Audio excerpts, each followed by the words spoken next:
Hi, everybody, and welcome to Content Chat. I am Maureen Jan, your stand-in hostess for Erica Heald. She's busy this week, so I'm really excited to be here to host a topic that is often very fuzzy in my brain. It's all about partner content. And just a quick little bit about me. I am a marketing director for a company called Anunta. I have been a marketing consultant. I have worked in technology. I have worked in fintech. I've worked in healthcare. I've worked in a million different places. And so I have a very wide variety. And in every single one of those variety of industries, partner content is an enigma for me. So I'm learning a ton about it right now.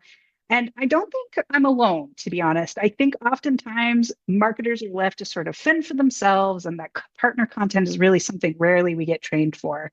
It's complex, it's political, it's full of brand nuance and legal nuance and relationship nuance. And oh my gosh, and all the meta conversations that happen in the hallways because I'm never in a hallway. I'm always at my house, like having Zoom calls. I just don't get a lot of the detail that happens, during the conversations that sometimes their salespeople are having, or even that are happening in those partner hallways in the first place. So if you're negotiating voice or hierarchy, you're trying to do messaging or you're trying to manage egos while trying to build something that feels coherent and customer focused and is providing useful stuff to your sales team, you're in the right place. And I am here and I'm very excited to be here with the lovely Jackie Robinson, who also happens to be my manager at Anunta.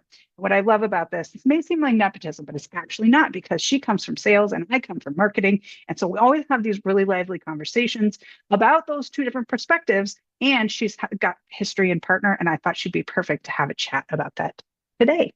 So, Jackie, do you mind introducing yourself and then we'll dive into the content? Sure. Thanks for having me on this podcast, Maureen. Happy to do it. My Yeah. name's Jackie Robinson. I run go-to-market over here at Anunta Tech, and I've been in the channel for almost 20 years now. So I started my career working at major resellers, and I have been on the other side of getting all the partner content, all the partner marketing. And, it's just I've built some very interesting frameworks that really resonate in the partner community. And I feel like it'll be a really good conversation. I'm happy to be here. Thanks for having me. Yeah, I'm excited. I know for me the nuance and the messiness and the muddiness that comes with partner marketing. Part of that problem for me is that I'm just so used to direct marketing to actual customers, from marketer to sales to the customer, right? But this is a little different. And you had said in the technology industry, in another conversation we had, that it's far more complex. So we just have many partners at many levels, and trying to get the right message to the right person often, to me as a marketer, feels very muddy and complicated. But I think, and I would love to hear your perspective on this, I think we just need to make sure that we're identifying the right message for the right audience across the entire scope of the thing. Because otherwise, if we start thinking it's more complicated than just finding the right message for the right audience, then we're probably doing it wrong. Well, that's the biggest thing. Like, it's not that complicated. And one of the things I love to do is take chaos and just simplify it and just make it easy, right? So there's three things that you want to make sure that you perform to when you're doing partner marketing. And I've been on the other side of this where marketers, partner leaders, they come and they do lunch and learns and they do a training and they spend the first 45 minutes boring everybody about every little thing about their product, every little thing about their solution, like the typical marketing deck that they would use for a customer that's been fully qualified. And they come in and they do that to a partner and it just falls so flat. Like, first of all, you lose everybody, which is awful. And second of all, you're not even giving them what they really need. So there's three things that they really need. It's number one, like, what do you solve for? What is the thing you're solving for? Super simple. How do you solve it? What's the way in which you solve it? And then they want to know what's in it for me. That's it.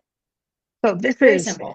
this is us, a company, to the rep who is out there listening for things that might a- attach their customer to your product, right? 100%. Yes. Right. And I think that's where we get complicated, right? Because we're not talking to that end customer, although we have to keep that end customer in mind. We have to talk to the rep who is now talking to their customer, thinking about how they can best serve. Yeah, 100%. Man, I feel like that's so complicated. Have you ever gotten like what you needed from marketing when it comes to this kind of partner content that helps you do what you need to do on the partner side? No, girl, never. I've had prep calls with partners, like, because I want to make sure I'm protecting my team, right? Like, I need to protect their time. Every minute that they're not selling is a minute that they are wasting. So I would have prep calls with the partners, the partner leaders who would be delivering this training or this messaging. And I'm like, these are the three things that we need to know. Like, keep it short, keep it sweet. Like, that's it. And they just wouldn't listen.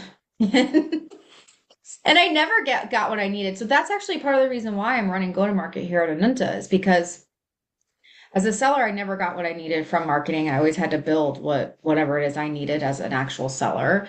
And I just felt like there was a massive trough in the market between making sure that channels are talking to sales, sales are talking to marketing, and that the entire revenue engine is communicating with each other, including customer success and onboarding and all of the teams. Like you think about an organization as a revenue engine, it is crazy to me how all these different pieces of that revenue engine are completely siloed. It doesn't compute for me.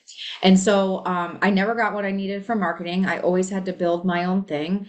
And that's what got me here to Anunta. And then I had to hire someone super, super smart like Maureen to help me with some of like the baseline marketing stuff, which has been fun. Has been fun.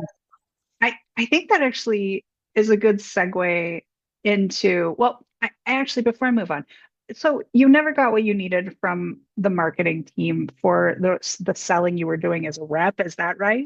That's right. Okay. So I'm very curious. Like I know that you told us what we should be saying in the marketing materials and the content that we're creating, but I'm curious what formats that looks like. And if someone was to build a successful partner kit in your mind, what would it look like? Yeah, I mean, you're going to have your deck. Hmm. You're going to have your Classic. Hmm. landing page or two. You might even Hmm. have a video. I heard a rumor that video is good, right? It's getting a lot of likes. It You is might have a true. video, right? You have maybe some leave behind. I feel like people want to touch paper, Is that the corporate version especially, of touching grass? yeah, maybe. Maybe, but the thing is like I feel like people are so they're in front of their computers all day. It's the Mm, reasons why Kindle sells, right? It's the reason why people read books. Like they just want to get away from a computer. So yeah. having something really nice and a printout for them to either leave behind that just gives them and answers those three questions. Like it's invaluable. The more information you could do to make them sound like they the more training that you can give them to make them sound like they have a point of view in front of their customers, the better. That's the whole goal. That's the entire goal. And do you think that like physical content helps make that easier? I think it depends on the person, right? People like to consume information different ways, right? Five different ways, five times five different ways, right? Yeah. And I think for some people they like physical. I think some people they like to look at it digital. I just feel like in digital it can easily get lost. Yeah. Well, and if we're thinking about, and I think you were the one who was telling me this the other day about how many touches we need to have and how much that's growing. Well, how many Oh touches yeah. was it? Oh, okay, yeah. So from a channel perspective and from a Yeah. partnership perspective, I'm in a space that has a very robust channel. So Mm, it depends on what your channel ecosystem looks like in the industry by which you're in. But the channel I'm in is the high tech channel, and the high tech channel is run by partnerships, and that's because Microsoft is the biggest behemoth, right? So there are, according to Canalys and Jay McBain, there are at least 27 or 28 different touch points along a sales cycle that a customer goes through where there's a partner inserted. Like, think about that for a second. Whatever it is whatever you're selling is a fraction of a bigger project.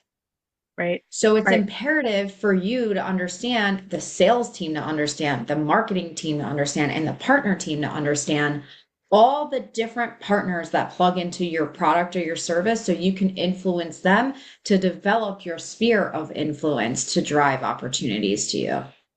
And I can just all I can think about is like how much content should be produced, virtual, digital, in person, like all the types of content that you need to do for each one of those particular audiences to make sure that your message, your point, your value is in front of their faces. Because if you're not doing that work, then you're only influencing 25% of the potential impact you could have on the ultimate deal, right? Well, you're always going to have your direct customer content. That Right. information always is going to live. That's really good for the brand. That's really Mhm. good for, building out the market, right? That is always going to exist. Right. The other stuff that you need is really just for the partner seller. And you might have to take some of the stuff that you've built for customers directly and put the partner seller's logo on it. So that leads Or change some of the words so it's in their language. Yeah, that's interesting, isn't it? Because we run into that several times where we have materials that are specific to our information, but because the rep is actually the one consuming it, it has to be in a language they have to understand and make sure that the terminology impacts and it has the same impact and that they understand how it might apply to their quotas or whatever. So just really putting it in context for people, I think, is key. Well, and that goes back to the other thing we were chatting about earlier. It's like, why doesn't marketing have access to all the sales calls on a regular basis? Oh, let's talk about sales calls because I think this partner thing is even more important to have access to direct calls with partners because let's I'll share this because I had until this year never had access to sales calls directly. 25 years as a marketer, never had access directly to sales calls, which is bonkers, right? Like the gold mine that's in there. And that's just our salespeople talking to customers, right? And so not only is there just a tremendous amount of information about the challenges they're facing and the information that they're sharing and blah, blah, blah, all these things.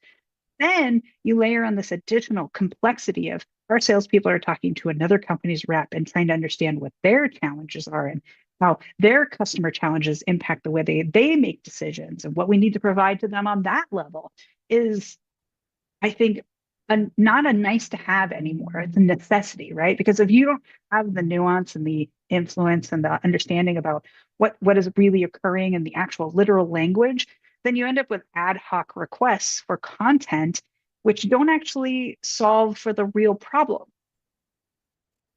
I don't know one sales organization right now that doesn't have their calls recorded. And if there's one thing you do as a marketer walking out of this meeting is going to ask for access to the sales calls, Yes, period. Like just period. go ask for it, get a champion to get it for you. I mean, it Mhm. is a life-changing. I don't understand. I don't know if I said this, but part of the reason why I came to Anenta was because I really wanted to make sure that the entire revenue engine was working in a cohesive way. And there's Sure. organizations that are massive with massive revenue engines that aren't even sharing basic sales calls with each other. I mean, It's true. it's the biggest block. It's the biggest block as far as I'm Absolutely. concerned. Absolutely. I agree with you. Every time I listen to a call, I'm like, that's a piece of content. That's a piece of content. No question.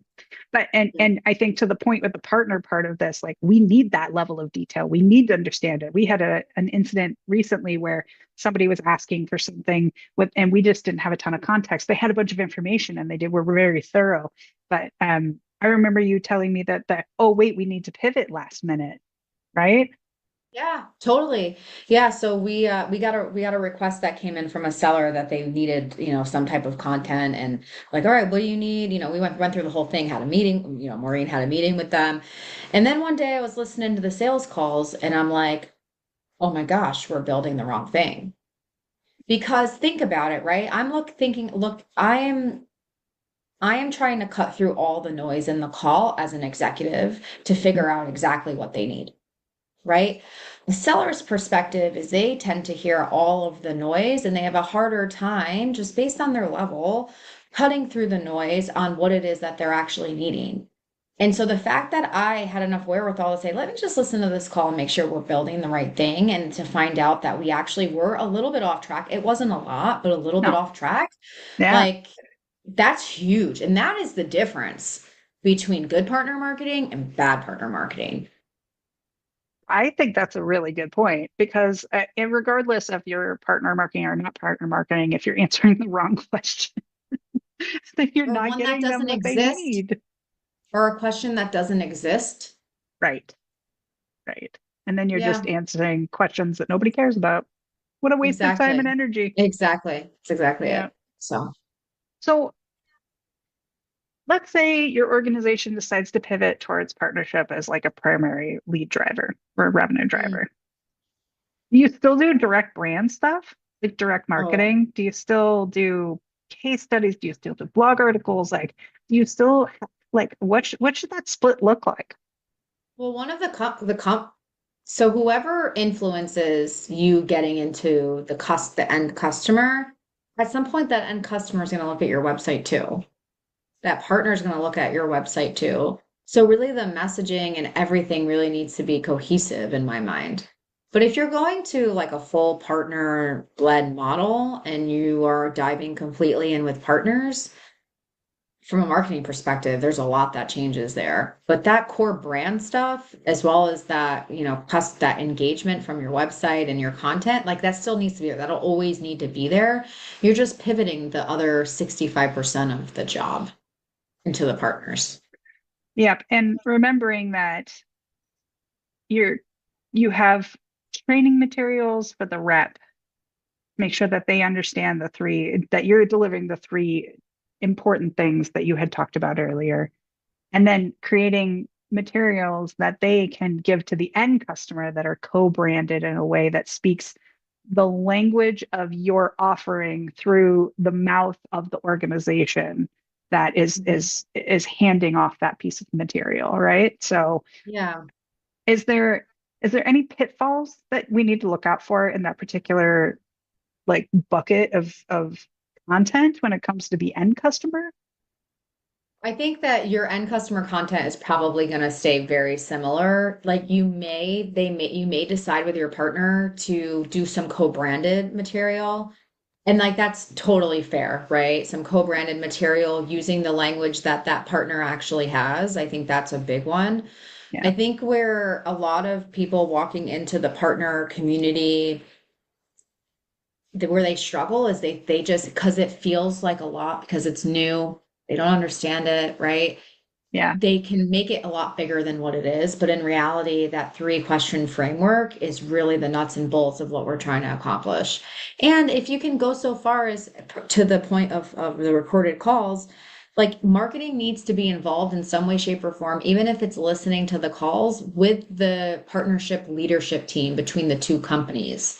So they can understand at a fundamental level why is the partnership work for the two parties that are entering it together? That makes sense. And I think that I think that's where some of the dance runs into. And then I also think that the other challenge that we face is just making sure that we can get that content that actually combines the two perspectives together, or at least provides information to the end customer that it also is approved by the partner in the middle. So then you run into additional complexities around making sure that you're not missing the mark or representing anybody negatively, or somebody just has an opinion. The approval process for the content that we are trying to distribute to these organizations and their end customers can just be very complex. So Mhm. yeah. Yeah, it's important to have alignment, right? You always want to seek alignment, whether you're doing it internally or you're doing it with a partner, and making sure that you, as a content writer or a marketer, Mhm. understands the goal of what it is that your company's trying to accomplish with partners. Yeah. See, in my space, partners do not take the place of a sales team. They Oh. enhance the sales Hmm. team. But in some industries, the partners actually full blown almost replace the sales team. And so, you really have to understand how that partnership was set up in order for you to make sure that you're building the right content and ask questions around that to your leadership team to ensure that you're aligned. I can definitely see that. I also would say that something that I would love to have myself, which makes me want to put a little red flag up for other organizations, is when you're building partnerships, having a dedicated marketing resource. So somebody you can call and say, I need somebody to take a look at this from X or, from your org to make sure that we're aligned, I think would help streamline the process and make sure that not only are you producing the kind of content that everybody can use, but it also is aligned with the brand messages that everybody's trying to do as well. So that way, when you are still selling, like in our industry, like you still have to go out there and sell, make sure that the materials are super tight and ready to go, and nobody gets mad a month into it because you've sent out a piece of content that doesn't Mhm. necessarily jive with what they want to be saying. Yeah, and it all kind of just goes back to if you're going to enter a partnership with an organization, just making sure that you have, it mapped out. Like, who is in this case, who's the sales person, who's the marketing person, who's the customer success, who's Yeah, responsible for all these different pieces, and making sure that you have a direct line. Because in order for partnerships to be successful, not only do you need to have all the content collateral and all of that, but you have to have the yeah, relationships. yep. The relationships. And how do you build great relationships? It's by being in front of people. Great time, shared experience, etc., That's right. etc. That's right. Absolutely. Awesome. Well, thanks, Jackie. Thanks for spending a little time with us to talk about partnership and partnership content. It's always I always love to hear from salespeople. I know that there's this misnomer that sales and marketing are always at odds, but I have not found that, especially with you. And I always find that like we're a good partnership and we always come together and bring our perspectives and we're able to sort of like rising tides lift all boats. And so I think this is another episode of that. Yeah, I mean, I do think that like if you're not aligned from a sales perspective with your marketing team, it's a massive miss Yep. for sure. If Agreed. that's one of the big takeaways and you're a marketing leader or you're a sales leader listening to this call, like seek alignment from marketing as soon as you can. And you're going to need that established before you go into the partnership mode because of the additional complexities and nuance. And so we have established a good thing over the last 6, 8 months. So going into a new partner motion has still has its bumps, obviously, but it's a little easier because we're on the same page to start with. Yeah. Thanks for Yeah. having me here, Maureen. Yeah, absolutely. Well, thanks to everybody else for coming and hanging out with us for Content Chat. I know Erica and her team will be putting together a recap and sending that out. But in the meantime, don't hesitate to ask questions in the post, and I'll go ahead and keep watching that so we can answer them as we go. Thanks, everybody, and I hope you have a great day.